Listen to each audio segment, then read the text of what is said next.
U.S. President Joe Biden will today mark the first anniversary of the deadly assault on the Capitol. His speech is widely expected to criticize his predecessor, Donald Trump, whose supporters tried to stop the counting of electoral college votes that delivered Biden's victory. 4 people died on that day, and a White House committee was formed to investigate the riots. Let's reflect on that protest with Wits University's Professor of International Relations, John Stremlau. Prof, it's great to have you with us on the program. Wow, incredible to think that it's been a year since those scenes in the Capitol, people climbing through windows, that shot ringing out as one of the protesters was shot by riot police. And of course, what we heard afterwards, that there was a hunt for Speaker Nancy Pelosi. No, there certainly was, and your excerpt from Garland did talk about the criminal dimensions of this which are being pursued. Rules are rules, as you were saying earlier, and they must be followed. Society expects that of each other, and we have not only rules, but we have social trust, and in democracies, trust in the electoral process is crucial. Garland was very interesting last night because he spent half of his talk, the latter half, talking about voting rights and the importance of everybody getting opportunity to vote fairly and freely. Those are the rules, but that's also the social trust that makes it possible so that you believe the outcome of an election. What we're seeing in the United States today, why January 6th was so important and why it matters to South Africa, is because you are not seeing a true democracy in the United States right now. You are seeing a push for state capture by an empowered minority rooted in the archaic 1787 U.S. Constitution, which overweights small rural states that are predominantly white. So there is a white nationalism that Donald Trump has appealed to. And that's really what's at stake in the U.S. Is the United States going to be a democracy, or is it going to be an autocracy controlled by a minority? Here in South Africa, we have the Zondo Commission because what we saw in the state capture was basically stealing. What you're seeing in the U.S. state capture is a minority trying to entrench itself, an ethnic minority, a white racist minority. And that's unfortunately what the Republican Party has become. A white minority that you talk about bolstered at the time by former President Donald Trump, who no doubt, if he was addressing the nation today, I believe that address has been postponed, would have continued to do just that.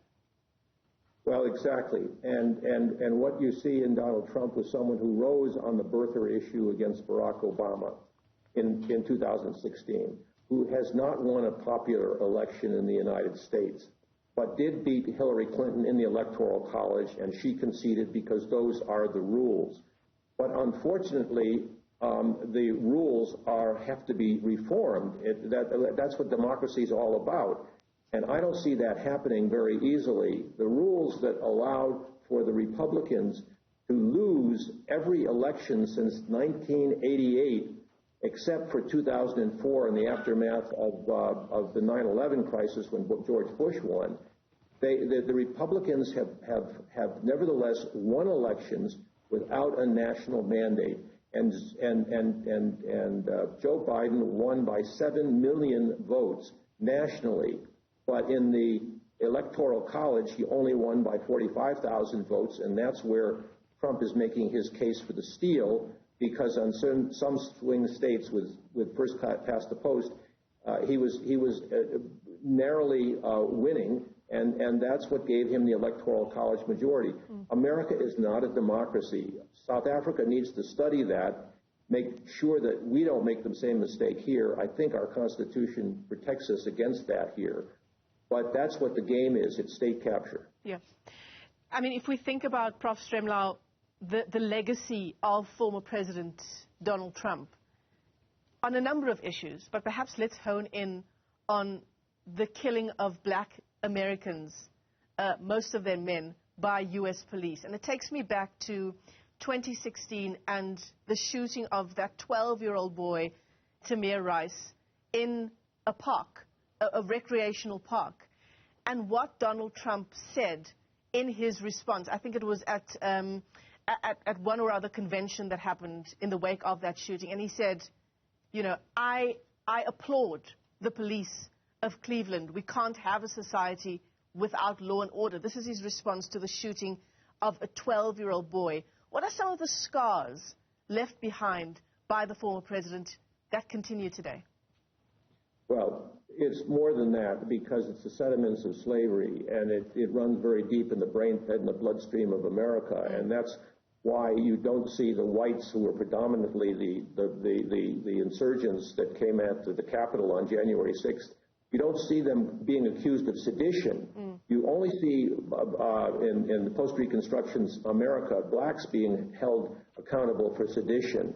It is in the core of ethnic nationalism, which is the post-colonial settler community, which has been in the majority. And Donald Trump was smart enough to realize that there was a frustration growing among whites, particularly rural Christian whites who aren't part of the cosmopolitan coastal cities, that was frustrated over the loss of their status and feeling aggrieved. And he played to that. He played demagogically to that. And it's the Republican Party is trying to isolate Donald Trump, I think, by appealing to him not to do the press conference today, but to give a speech in Arizona on the 15th, which he'll do, because they realize that their game is really power. They want to keep control of the House and the Senate and the presidency through the Electoral College and the judicial system, and they're a minority. That is a classic definition, I'm afraid to say, of state capture. So that America is at a critical turning point about whether or not it's going to be a full democracy, a country that belongs to all who live in it, united in its diversity, or not.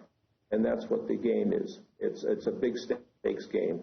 If this is a turning point for the U.S., Prof. Stremlau, what's the role of the Republican Party? The role of the Republican Party is it's got to be beaten, and it's got to be beaten badly, but the country is very polarized and very narrowly divided. And because of the intrinsic inequalities in the system that overweight small rural states, the possibility of winning elections no longer is their game. It's winning the Electoral College. It's winning under the rules that favor them, and that's not democracy. The rules for democracy have to be for everybody. That's the way the South African Constitution is structured. We often deviate from that, and what we're seeing in the Zondo Commission is a deviation. But in the case of the United States, the fundamentals are much more rigid and are built into the Constitution that has been passed down through the ages. But the pretension that America is a democracy, a shining city on a hill, that's over after January 6th. The world took a look and said, we don't want this. That is the democratic world. And so we're in a very fluid period. And then America has got to get its act together if it's going to play any responsible role as a democratic stakeholder in the world, an increasingly pluralistic world. And I think the authoritarians in China and Russia are gleeful right now. 2024, the elections in the U.S., Prof. Stremlau, how do you see, I suppose, the role for Donald Trump within the Republican Party, not only if he's, shall we say, declared a candidate, but how he may play a part in subverting 2024? Well, before 2024, you've got the congressional elections this year, and that's going to play a major role in signaling which way the wind is blowing. And then the crucial election in 2024, which of course parallels what we're going to have unfolding here, because you've got the ANC National Congress this year, and then a crucial for the ANC anyway, and the factions within it. Is the faction within it going to be the predominant Democratic faction or the state capture faction? And so, these democracies are not easy. It's hard work for everybody, but it's particularly onerous for the United States right now because of this legacy of ethnic nationalism, white ethnic nationalism, that has pervaded for 250 years and is now coming to a head. And so the 2024 election really is a historic one in the course of American history. It looks like it. Yeah. Professor John Stremlau, Wits University's Department of International Relations. Let me thank you for your time this morning. Great to talk to you.